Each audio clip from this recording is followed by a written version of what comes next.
Katanya jomblo itu nasib, single itu pilihan. Berapa banyak kalian yang sore hari ini masih single? Boleh lihat tangannya? Tolong angkat yang tinggi kalau ditanya. Yang masih single, angkat tangan. Oke, sekarang lirik kiri, lirik kanan. Dikasih kesempatan kok malu-malu, haleluya. Oke, perkenalkan Kristeo, jomblo berkualitas. Saya balas perkenalannya maksudnya, baiklah. Tanpa berlama-lama, jangan, dia udah terlalu tenar.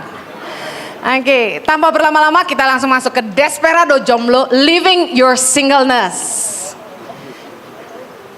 Apa semua orang harus nikah? Pada kenyataannya lebih banyak perempuan daripada laki-laki di dunia ini. Berarti akan ada beberapa perempuan yang gak ada pasangannya. Jangan lalu sesama perempuan berpasang-pasangan gitu maksudnya.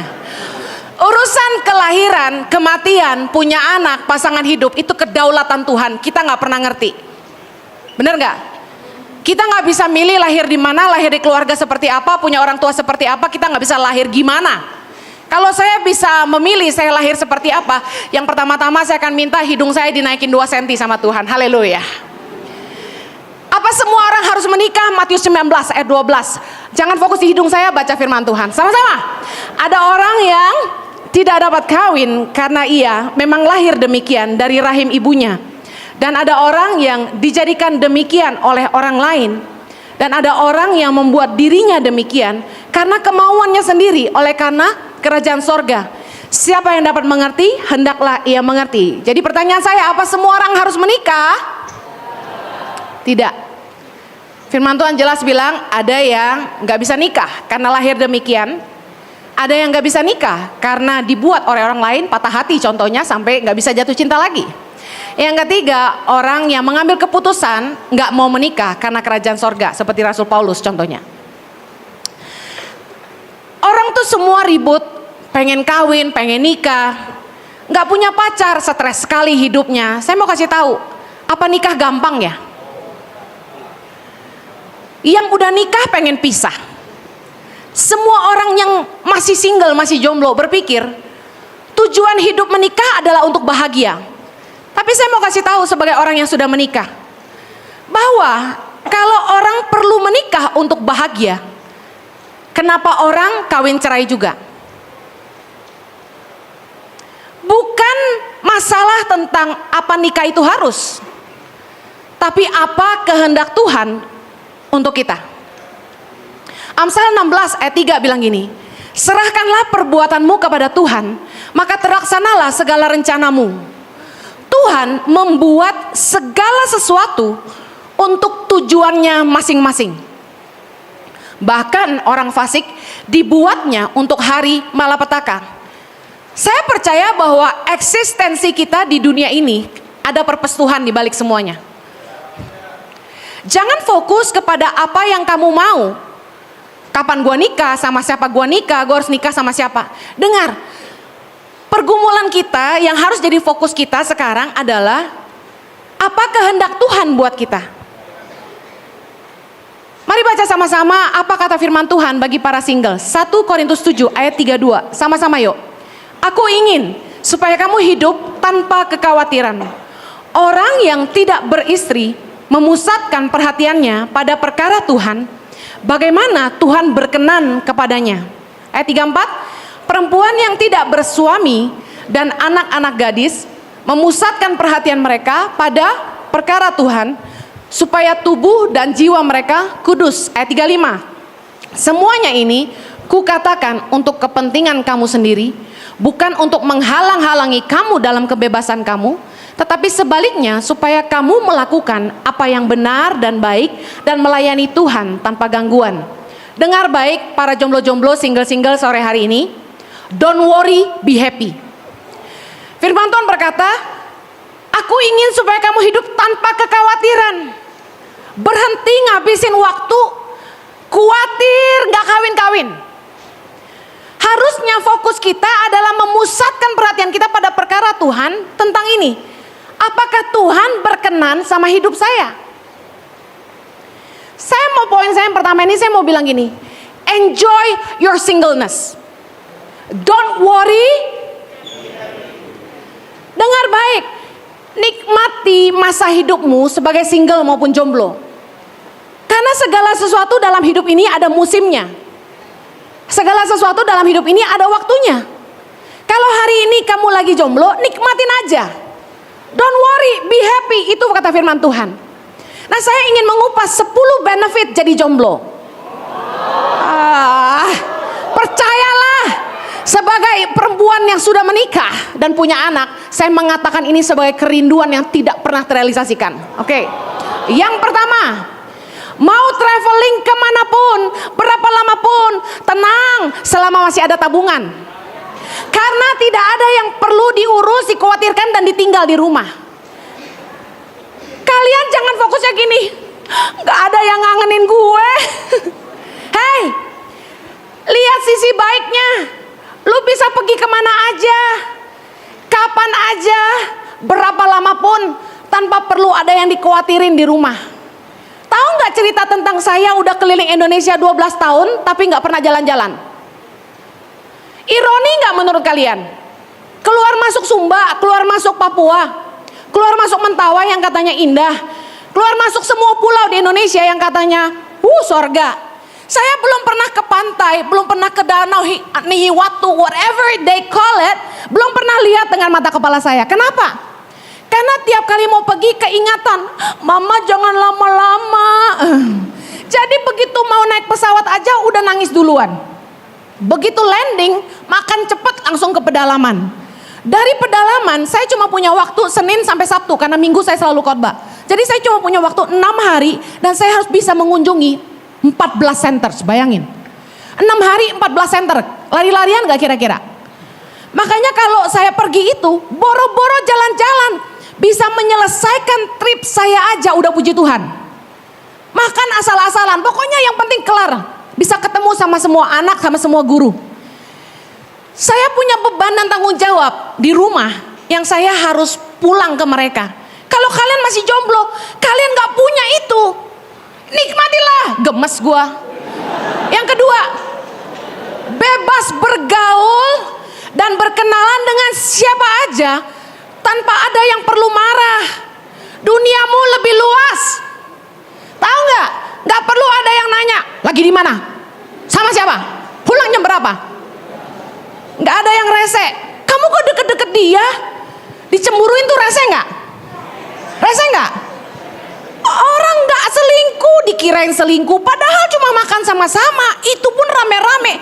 Tapi tadi dia liatin kamu terus. Saya kasih tahu ya, dari pagi di WA-in, good morning honey, how are you, have a good one. Kalau nggak bilang I love you salah lagi. Siang jam 12 udah di WA-in, makan siang apa sayang. Kita lagi sibuk digangguin. Jam 5, abis ini kamu kemana? Jemput aku ya. Bayangin, rese banget pacar kita itu. Kalau jomblo, bebas. Hari ini makan sama Chris, besok makan sama Randy, besok makan sama Steven, besok makan sama Johnny, besok makan sama Andi. Bebas, gak ada yang cemburu. Duniamu lebih luas. Nikmati itu, karena kalau sudah nikah, no turning back. No turning back, amin. Haleluya.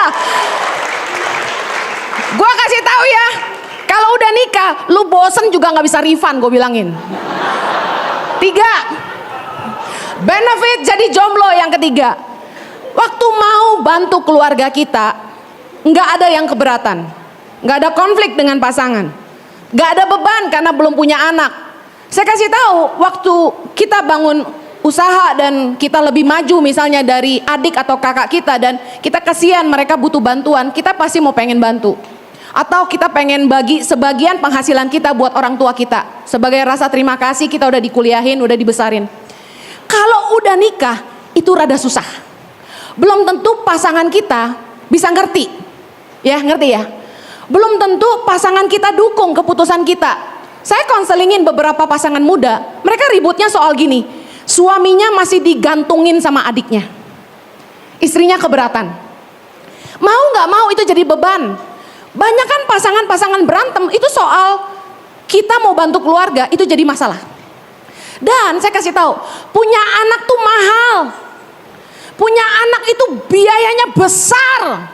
Makanya lu jangan main mikir enaknya doang kawin enak. Gue bilangin tanggung jawabnya gede.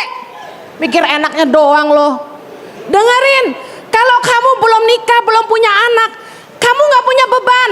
Jadi nikmatilah. Merasakan ya kemarahan saya. Keempat, benefit jadi jomblo. Bisa bangun jam berapa aja. Karena tidak ada beban untuk membuatkan sarapan pagi. Dan tidak dimarahi sama mertua. Saya biar mau tidur jam 2 pagi, jam 3 pagi nyiapin khotbah, saya mesti bangun jam 6 buat anak-anak saya. Siapin sarapan buat mereka. Makan pagi sama mereka. Doain mereka sebelum sekolah. Jadi mama tuh tanggung jawabnya ada. Biar capek juga harus bangun buat mereka. Suami kan perlu diurus. Kalau Anda sudah jadi istri orang masih bangun siang, dasar gak tahu diri loh, gue bilangin. Orang tuh kalau udah nikah mesti tahu diri, bangun gak boleh siang-siang. Diomelin mertua loh. Segala sesuatu yang udah urusannya sama mertua bikin sakit kepala. Jadi kalau belum punya mertua katakan haleluya. Yang kelima, mau makan apa aja gak perlu ngalah. Gak perlu bisa masak, tidak masalah. Kalau udah punya pasangan, ya Allah, mertua aja tanya, kamu bisa masak? Gitu. Kita nggak masak lebih jago dari dia, kita jelek banget di matanya. Suami saya kalau udah urusannya spaghetti sama sayur asam, nggak boleh ada orang lain yang masakin. Henny Kristianus, turun kamu, masakin buat aku. Dia suka masakan saya, tapi khusus 2 itu aja. Bisa kebayang limitation seorang Henny Kristianus gak jago masak. Tapi lumayan ada yang suami saya suka gitu loh. Tapi saya kasih tahu ya, gak semua perempuan pintar masak, tapi paling gak harus bisa masak. Tapi kalau kamu masih single, itu gak usah dipusingin. Berbahagia gak? Dan kalau makan gak perlu ngalah, saya mau cerita. Saya itu doyan buntut gurame goreng garing. Saya gak suka dagingnya, saya suka buntutnya. Anak saya 3 doyan buntutnya juga. Lah kita kalau pesen gurame goreng garing mau pesen berapa coba? Anak saya 3 masa pesen 3? Paling banyak saya pesen 2. Itu pun karena dengan cinta ya. Saya bagi buntutnya, 1 buat Chloe, 1 buntut buat Zoe. Axel dapat sirip-siripnya. Saya bilang ini gaying-gaying. Mamanya gigit jari doang saudara. Saya ngalah sama anak saya karena tiap kali makan dia suka makanan saya juga, namanya juga anaknya. Saya kasih tahu, mumpung kamu belum punya pasangan dan belum punya anak, makan apa aja yang kamu mau makan. Haleluya. Yang keenam, mau berambut gondrong, mau botak, mau dandan, mau enggak, mau berbulu, mau enggak, mau mandi, mau enggak masalah. Karena enggak ada yang protes dan enggak ada yang komentar, enggak ada yang ngatur-ngatur kita. Kalian yang jomblo tuh harus bersyukur. Saya bersihan aja mandi sehari 3 kali masih kurang buat Jojo, bayangin. Saya kasih tahu ya, mumpung kalian masih jomblo, bener-bener nikmatin deh. Kalau udah nikah, aduh, banyaklah aturannya. Yang ke-7, bebas mengejar karir setinggi langit. Nggak ada beban moral sama pasangan, khususnya suami-suami yang berpenghasilan lebih rendah. Banyak pasangan yang ribut karena suaminya merasa gengsinya kena. Ketika istrinya lebih terkenal, lebih sukses, penghasilannya lebih besar, itu suami kadang-kadang agak terganggu. Harga dirinya terganggu. Nah, mumpung kalian masih single, masih jomblo, saya kasih tahu, bangun karirmu setinggi langit. Fokus bangun usahamu. Kamu bisa punya waktu lebih banyak di situ. Kalau udah berkeluarga, waktunya terbatas. Kamu jarang di rumah, istri bisa marah. Punya waktu yang lebih panjang di tempat kerja, nggak masalah. Pulang jam 10 pun nggak masalah. Tapi kalau udah nikah, jadi masalah, percayalah. 8, benefit jadi jomblo. Melayani lebih maksimal, nggak pusing tidur di mana. Tapi hati-hati tidur sama siapa ya. Makan apa dan pulang kapan. Kalau kalian masih single, ini nih luar biasa. Saya percayalah, kalau saya waktu itu masih jomblo dipanggil Tuhan, saya jamin saya akan lari lebih cepat dan mengerjakan jauh lebih banyak. Herannya kalian yang lebih jomblo dari saya hari ini, nggak mau menggunakan kejombloan kalian untuk mengerjakannya maksimal. Harusnya kalian merasa ter-challenge. Masa dia emak-emak anak 3 bisa kemana-mana, gua kagak. Nah gitu dong. Saudara dengar baik, yang 9. Mau beli apa aja, tidak ada yang melarang dan tidak ada yang tanya, berapa tuh? Aduh, saya beli apapun, Jojo tanya, emang butuh? Beli apapun tanya, itu berapa? Baru ya? Aduh, padahal gini-gini kan kita cari duit juga. Tapi tetap yang namanya menikah nggak bebas pakai uang. Nah kalau kalian masih single, masih jomblo, kalian kerja, kalian cari duit sendiri, kalian nikmati sendiri. Nikmati itu, nggak ada yang marah-marah. Kita kan mesti bayar uang listrik di rumah, tuh nggak ada ya. Nikmati itu. Yang ke-10, bisa membahagiakan orang tua dan orang banyak tanpa harus khawatir tabungan cukup nggak buat masa depan anak cucu. Mumpung kalian masih single, saya kasih tahu, bahagiakan orang tuamu. Balas budi mereka. Bayarin mereka ke Israel. Ikut Om Jojo, ya. Nikmatin hidup kalian bersama orang tua. Karena akan ada momen di mana kalian menikah dan kalian harus fokus. Keluarga inti buat kamu bukan lagi papa mamamu gitu loh. Ketika kamu nikah, yang jadi keluarga inti itu istri dan anak-anakmu. Dan di situ kamu akan merasakan betapa hatimu sebenarnya luka. Kamu harus meletakkan prioritas yang berbeda. Makanya waktu masih single, nikmatilah masa singlenessmu. Jadilah berkat buat orang tuamu. Amin. Fokus hidup kita. Tadi yang pertama, don't worry, be happy. Yang kedua, tadi firman Tuhan berkata dalam 1 Korintus 7 ayat 34, para jomblo harusnya memusatkan perhatiannya bagaimana Tuhan berkenan kepadanya. Pakai masa single ini bukan untuk mengkhawatirkan kapan kawin, tapi fokuskan dirimu untuk mengejar apa yang jadi kehendak Tuhan buat kamu. Tuhan itu punya rencana buat hidup setiap kita. Setiap kita ini lahir dengan tujuan Tuhan dalam hidup kita. Saya agak menyesali baru di usia 28 saya sungguh-sungguh mengejar kehendak Tuhan. Saya pernah khotbah tentang menemukan tujuan hidup atau menghidupi ide Tuhan. Di mana saya bergumul sungguh-sungguh, tanya sama Tuhan cuma satu hal dalam doa saya pagi siang malam. Tuhan, apa yang kau mau dengan hidupku? Saya doa terus sampai Tuhan ngomong bahwa saya harus nolong orang miskin di Indonesia. Bayangkan kalau saya bisa menemukan itu ketika saya masih single. Ketika saya belum nikah dan ketika saya belum punya anak. Pastinya saya yakin saya akan lari lebih cepat. Saya akan mengerjakan jauh lebih banyak. Karena belum ada beban dan belum ada tanggung jawab yang memberati di rumah. Saya tidak bilang saya menyesali hidup saya hari ini. Saya sangat bersyukur buat hidup saya. Saya percaya bahwa segala sesuatu indah pada waktunya. Tapi saya mau buka pemikiran kalian. Kalian hari ini ada di posisi di mana saya sudah tidak bisa kembali. Bayangkan kalian di posisi saya dan kalian masih punya kesempatan itu. Bisa ngerti maksud saya? Jangan doa pagi siang malam tanya, Tuhan siapa pasangan hidup saya? Saya mau bilang gini, kejar perkenanan Tuhan.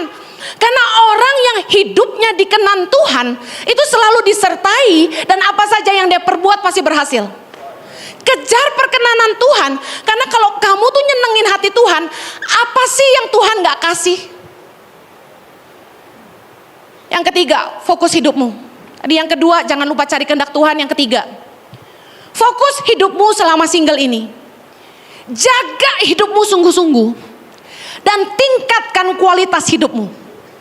Menjaga hidup artinya gini, kamu harus pastikan hidupmu kudus. Milikilah ketetapan untuk tidak menajiskan diri. Ambil keputusan untuk benar-benar menjaga kesucian.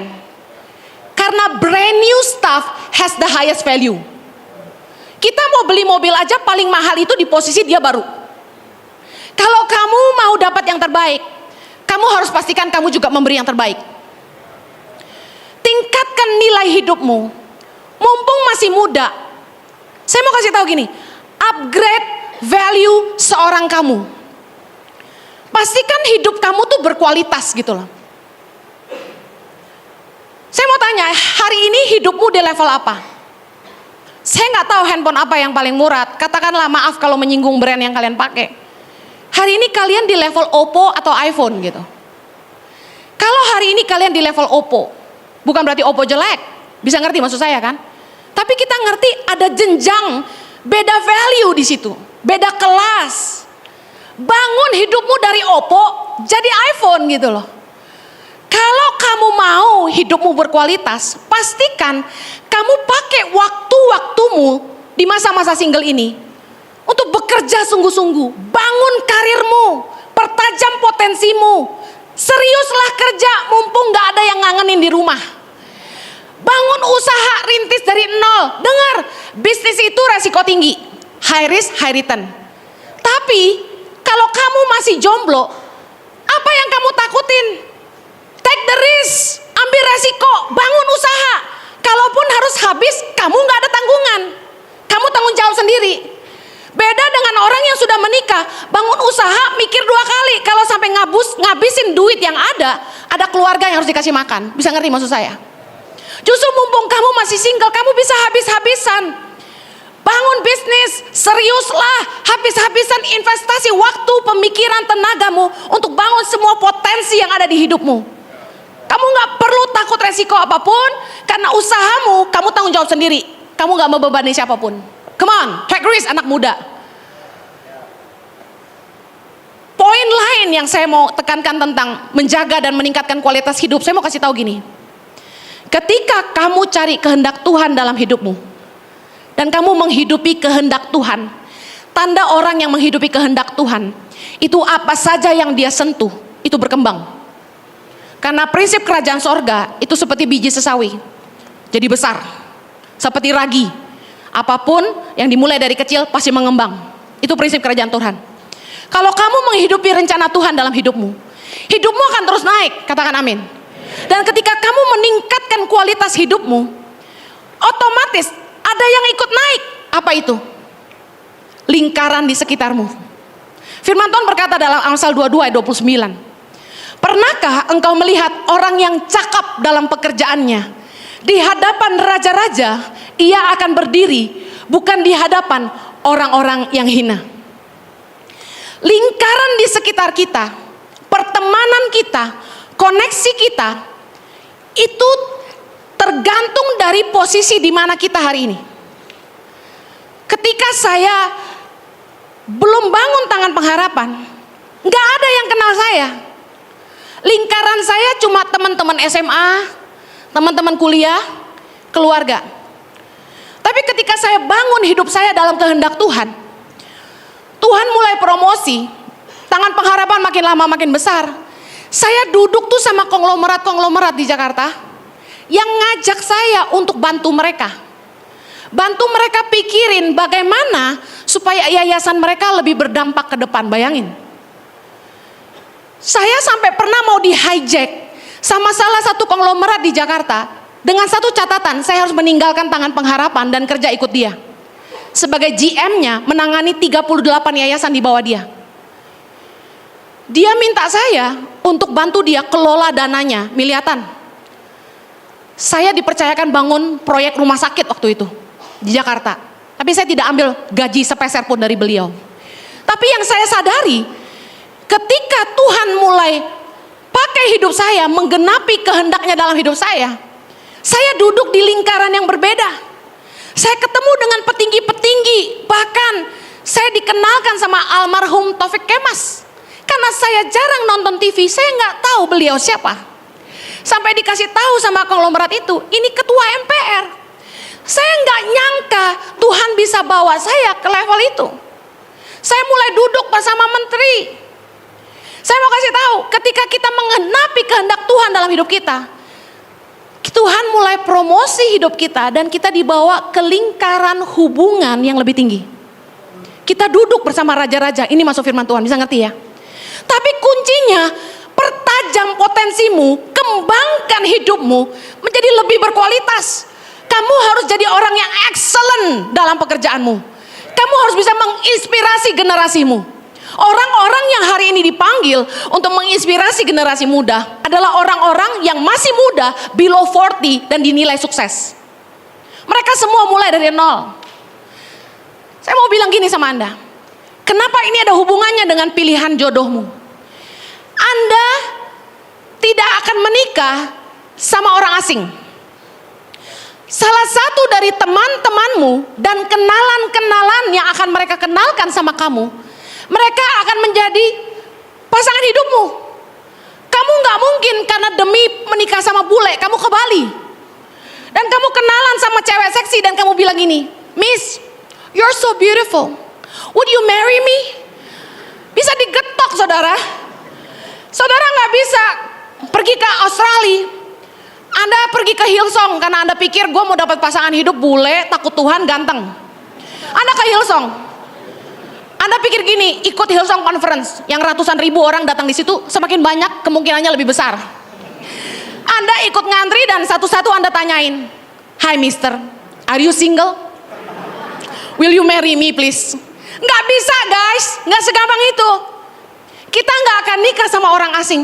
Kita akan nikah dengan teman-teman dan orang-orang yang ada di lingkaran kita. Ketika kamu menempatkan dirimu di lingkaran yang lebih berkualitas, standar orang-orang yang ada di sekelilingmu lebih naik. Saya kasih tahu, calon pasangan hidupmu akan berasal dari kelompok itu. Saya nyadarin ini adalah ketika satu hari waktu saya mulai dikenal, saya duduk sama artis-artis, saya duduk sama kelompok-kelompok orang penting lah di Indonesia. Salah satu dari mereka menaruh hati kepada saya. Saya tersipu-sipu. Saya mikir gini, wah kalau gue masih jomblo boleh juga ya. Tapi saya mau bilangin gini, enggak saya enggak. Terus saya kasih tahu, ini direkam ya, tahu diri. Pergaulanmu menentukan masa depanmu. Kalau ingin punya lingkaran yang berkualitas, upgrade dirimu. Yang mau katakan amin. Yang keempat, fokus para jomblo. Fix your standard. Maaf, saya ketemu dengan banyak jomblo-jomblo yang hampir karatan. Saya terus berpikir, kenapa ya mereka sampai umur segini gak kawin-kawin gitu. Udah 40-an. Saya mau bilang gini sama yang cewek-cewek, dengerin saya. Kamu kalau naksir cowok tuh lebih baik cari yang udah ada umur. Kenapa? Kalau baru start belum ketahuan. Mau lihat jadi enggak tuh kira-kira umur 40 lah. Serius, mendekati lah. Kalau kawin sama anak ingusan, dia anak orang kaya, lu lihatnya dia naik mobil mewah. Tunggu 10 tahun lagi dia jadi apa? Itu bargain loh. Itu gambling banget saudara. Kalau saya jadi saudara, saya milih bukan anak ingusan, saya milih yang udah jadi aja. Masalahnya satu lagi, kalau udah jadi udah ada yang punya biasanya. Haleluya. Nah, kita ngobrol aja ya kan. By the way, dengar baik. Banyak dari jomblo-jomblo yang saya lihat, kenapa ya susah dapat jodoh? Memang waktu Tuhan satu, ya kan? Bisa juga bukan kehendak Tuhan dia nikah, cuma dia nggak mau terima aja. Bisa jadi satu lagi gini, dia terlalu picky, pemilih. Kita harus milih, ya dong. Kalau kawin buat sengsara, buat apa? Saya setuju kita harus milih, tapi yang esensi. Fix your standard dalam memilih pasangan hidup. Jangan-jangan kriteria yang jadi ukuranmu tuh salah. Yuk kita kembali ke firman Tuhan. Jangan kita fokusnya sama wajah, tinggi, berat badan, kekayaan, pilih mancung pesek, gendut kurus. Aduh itu gak esensi banget. Buktinya Jojo nikah sama perempuan yang tidak langsing ini dia bahagia. Haleluya. Amsal 16 ayat 5 sampai ke 8. Baca sama-sama. Setiap orang yang tinggi hati adalah kekejian bagi Tuhan. Sungguh ia tidak akan luput dari hukuman. Dengan kasih dan kesetiaan kesalahan diampuni. Karena takut akan Tuhan orang menjauhi kejahatan. Jikalau Tuhan berkenan kepada jalan seseorang, maka musuh orang itu pun didamaikannya dengan dia. Lebih baik penghasilan sedikit disertai kebenaran daripada penghasilan banyak tanpa keadilan. Kriteria yang paling esensi saya bagi jadi 3K. Katakan 3K. Yang pertama karakter, yang kedua keimanan, yang ketiga karya, itu kerjaan. Kita bahas yang karakter dulu. Amsal 16 ayat 5 sampai 6a. Setiap orang yang tinggi hati adalah kekejian bagi Tuhan. Sungguh ia tidak akan luput dari hukuman. Dengan kasih dan kesetiaan kesalahan diampuni. Saya mau bilang karakter yang rendah hati, pengasih dan setia ini sangat-sangat esensi. Dia mungkin gak terlalu ganteng, dia mungkin gak terlalu kaya, tapi dia rendah hati, dia pengasih, dia setia. Saya mau bilang tetap jauh lebih baik daripada pria ganteng, kaya, tapi sukanya menghina orang, gak bisa menghargai orang, sukanya selingkuh aja, dan gak punya kasih sama sesama. Orang yang rendah hati itu mau menerima kelemahan pasangan karena dia sadar dia sendiri gak sempurna. Orang yang rendah hati itu mau terus belajar jadi pribadi yang lebih baik. Orang yang sombong sulit berubah karena dia merasa dia sempurna, kamu yang salah. Orang yang tinggi hati gak mungkin minta maaf, dia gak akan pernah ngakui kesalahannya. Tapi orang yang rendah hati, dia sadar dia sendiri punya kelemahan, jadi dia bisa mengampuni kesalahan kita. Dia gak akan banding-bandingin kita sama orang lain. Sangat terluka sekali kalau sampai kita punya pasangan yang selalu sombong, ngerasa dia benar, egois, gak mau minta maaf, banding-bandingin kita sama orang lain, dan selalu tuntutannya, kamu gak pernah mau berubah. Padahal dia sendiri lebih luar biasa, lebih parah. Orang yang punya kasih itu gampang mengampuni. 1 Petrus 4 ayat 8 bilang, kasih menutupi banyak sekali dosa. Aduh, saya tuh kalau dalam hubungan sama Jojo, saya tuh banyak banget salahnya, udah gak terhitung deh. Percaya kan?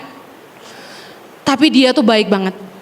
Kasih itu benar-benar menutupi banyak sekali dosa. Dan yang luar biasanya gini, Jojo tuh gak pernah ngungkit-ngungkit masa lalu saya. Tahu gak paling tersiksa kalau kita punya pasangan yang selalu mengingatkan kita sama kesalahan kita di masa lalu. Hidup kita akan sulit maju. Amsal 16 ayat 6 bilang gini, dengan kasih dan kesetiaan kesalahan diampuni. Nah, saya mau bahas soal orang yang setia. Pasangan kita tuh setia gak setia, itu tuh teruji sejak kita dating sebenarnya. Sejak kita kenal sama dia. Kalau dia udah bolak-balik selingkuh, maaf saya harus bilang gini, kamu harus be real, cinta tuh gak buta. Kalau dia masih pacaran aja gak setia, bolak-balik selingkuh, saya yakin emang udah sifatnya begitu. Karakter yang seperti ini sulit berubah. Orang yang setia itu, dia mau menghadapi tantangan sebesar apapun, dia gak akan nyerah sama kamu. Punya mertua yang killer, mesti pacaran jarak jauh, bayar tiket Surabaya Bandung, Jakarta Bandung, gak masalah. Amerika Jakarta, gak masalah. Saya kasih tahu, orang tuh kalau bener-bener cinta sama kita, teruji harga bayarnya. Ada cowok naksir saya dulu, dia interlokal saya dari, saya nggak mau sebut kota ya, ke Jakarta, ke Australia. Tagihan teleponnya sampai 7 juta sebulan. Itu baru teruji, saya kasih tahu. Kalau yang anterin aku ya, Gojek aja, aduh, tinggal aja lah.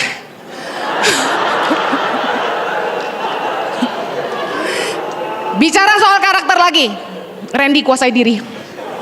Amsal 20 ayat 3, terhormatlah seseorang jika ia menjauhi perbantahan, tetapi setiap orang bodoh membiarkan amarahnya meledak. Pada musim dingin si pemalas tidak membajak, jikalau ia mencari pada musim menuai, maka tidak ada apa-apa.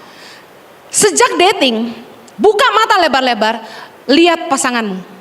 Kalau dari pacaran aja dia udah kasar sama kamu, gak bisa menghargai kamu, jangan teruskan. Saya mau bilang karakter kasar ini ngikut sampai kawin, sampai kapanpun juga. Apalagi orang yang sok jagoan sukanya berantem sama orang, aduh capek deh. Saya punya teman, suaminya orang kaya, orang terhormat, tapi berantemnya sama tukang parkir, aduh gak level banget. Dan lihat baik, karakter pemalas, aduh kalau kamu gak mau masa depanmu susah, anak-anakmu susah, jangan pacaran sama pengangguran, jangan nikah sama orang malas. Orang yang pemalas dikasih modal berapa aja pasti habis semuanya. Jangan pernah nikah sama orang malas, jangan pernah. Yang kedua, tadi soal karakter, sekedar menegaskan, Yang kedua, kriteria yang esensi, yang kedua keimanan. Karena takut akan Tuhan, orang menjauhi kejahatan. Kita suka bilang gini, cari pasangan hidup yang takut akan Tuhan. Yang takut akan Tuhan tuh kayak gimana? Yang pelayanan, nggak jaminan. Yang melayani di gereja nggak jaminan takut Tuhan. Tapi kata firman Tuhan, orang yang takut akan Tuhan, Amsal 16:6b, karena takut akan Tuhan orang menjauhi kejahatan. Artinya gini, orang yang takut sama Tuhan itu dia sadar Tuhan banget. Dia nggak akan berbuat jahat sama orang lain. Dia nggak berbuat jahat sesamanya. Nah, orang nih kalau waktu lagi naksir sama kita, dia pasti baik banget. Kenali sifat aslinya, diuji ketika kapan? Ketika orang ini menghadapi tekanan, ketika dia disakiti orang lain, dan sikapnya terhadap orang-orang lemah. Lihat sikap aslinya. Kalau dia balas kejahatan dengan kejahatan, dia nggak baik. Ketika kita memilih pasangan hidup, dengar baik. Kriteria takut akan Tuhan, ini adalah orang yang hidup dalam kebenaran. Orang yang hidup dalam kebenaran itu seperti apa? Orang yang hidupnya selalu berpegang kepada firman Tuhan, katakan amin. Kenapa kita perlu memilih orang yang hidup benar, takut akan Tuhan, memegang firman? Karena ingat baik, waktu kamu nikah, kamu gak hanya bawa dirimu sendiri, kamu akan melahirkan anak-anak. Berpikir begini, apakah orang ini layak jadi ayah buat anak-anak saya? Apakah orang ini layak jadi ibu buat anak-anak saya? Amsal 20 ayat 5 bilang gini, rancangan di dalam hati manusia itu seperti air yang dalam, tetapi orang yang pandai tahu menimbanya. Susah tahu hati orang. Ayat 6, banyak orang menyebut diri baik hati, tapi orang yang setia siapakah menemukannya? Ayat ke-7, orang benar yang bersih kelakuannya, berbahagialah keturunannya. Kamu mau keturunanmu berbahagia enggak? Cari pasangan hidup yang hidupnya benar, katakan amin. Bicara lagi soal keimanan. Saya percaya orang yang hidupnya berkenan kepada Allah, musuh orang itu pun diperdamaikan dengan dia. Orang yang hidupnya berkenan sama Tuhan tuh gak punya musuh. Saya lihat Jojo dari dulu, dari remaja sampai sekarang, dia gak pernah punya musuh. Terlepas dari mungkin ada orang-orang yang gak suka sama dia, tapi dia gak pernah punya musuh. Sama orang yang muda, lebih muda, sama orang yang seumuran, sama orang yang lebih tua, Jojo punya hubungan yang baik dengan semua orang. Masuk akal banget. Yesus itu semakin bertambah besar, dia semakin bertambah hikmat, semakin besarnya dan makin dikasih oleh Allah dan manusia. Orang yang hidupnya berkenan sama Tuhan dikenali dengan mudah. Dia punya hubungan yang baik dengan semua orang. Amin. Pertanyaan sekarang soal iman. Perlu seiman gak Kak Heni? Harus. Amos 3 ayat 3, berjalankah dua orang bersama-sama jika mereka belum berjanji? Kalau mau nikah, saya katakan begini, harus sepakat. Mau ikut iman istri atau iman suami? Karena yang akan jadi korban ke depan adalah anak-anak. Siapa mau ikut siapa? Mau dibesarkan dengan cara apa? Kasihan loh, anak-anak tuh jadi bingung. Kata mamanya, jangan ikut ke gereja. Kata bapaknya, jangan ikut sembahyang. Kan bingung. Secara undang-undang pun dilarang beda agama. Itu udah dilarang. Bahkan ketika mau minta restu sama orang tua, beda agama akan jadi masalah. Jadi sebaiknya disepakati dulu, mau ikut agama siapa. Kalau soal agama aja nggak bisa sepakat, gimana soal lain-lainnya? Gimana mau cara besarin anak, apa yang kita mau bangun ke depan sama-sama? Nggak bakal sepakat kalau soal iman aja nggak sepakat. Yang mengerti katakan amin. Yang ketiga, yang terakhir, fokus pada 3K kriteria yang esensi. Yang ketiga adalah karya atau kerjaannya. Kalau kalian mau bangun hubungan sama orang, lihat kerjaannya gimana. Orang ini jujur nggak, rajin nggak, tanggung jawab nggak. Karena tadi firman Tuhan berkata dalam Amsal 16, dikatakan begini, ayat 8, lebih baik penghasilan sedikit disertai kebenaran daripada penghasilan banyak tanpa keadilan. Saya mau kasih tahu, jangan pernah menilai orang di titik di mana dia baru mulai. Karena orang itu akan jadi seperti apa ke depannya, kamu gak pernah tahu. Tapi bagaimana kamu mengukur dia di titik dia mulai adalah seperti ini. Jujur gak dia? Tanggung jawab gak? Rajin gak? Kerja keras gak? Mau bayar harga gak? Karena orang-orang yang takut akan Tuhan, mau kerja keras, bisa dipercaya, bisa dipegang omongannya. Saya mau kasih tahu, mungkin dia mulai dari dompet tipis, tapi dia akan disertai Tuhan dan dompetnya akan jadi tebal.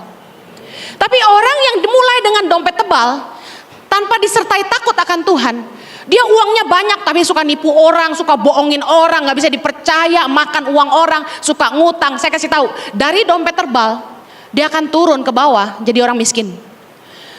Anda gak bisa menilai kekayaan di titik awal. Seringkali kita milih orang tuh lihat yang berduit sama enggak. Jangan. Lihat dari bagaimana cara dia running kerjaannya. Lihat bagaimana dia bangun bisnisnya. Atas dasar kebenaran enggak? Atas takut akan Tuhan enggak? Kalau dia suka merampas apa yang bukan jadi miliknya, saya pastikan dia hidupnya enggak benar. Lebih baik jangan sama dia meskipun dia kaya.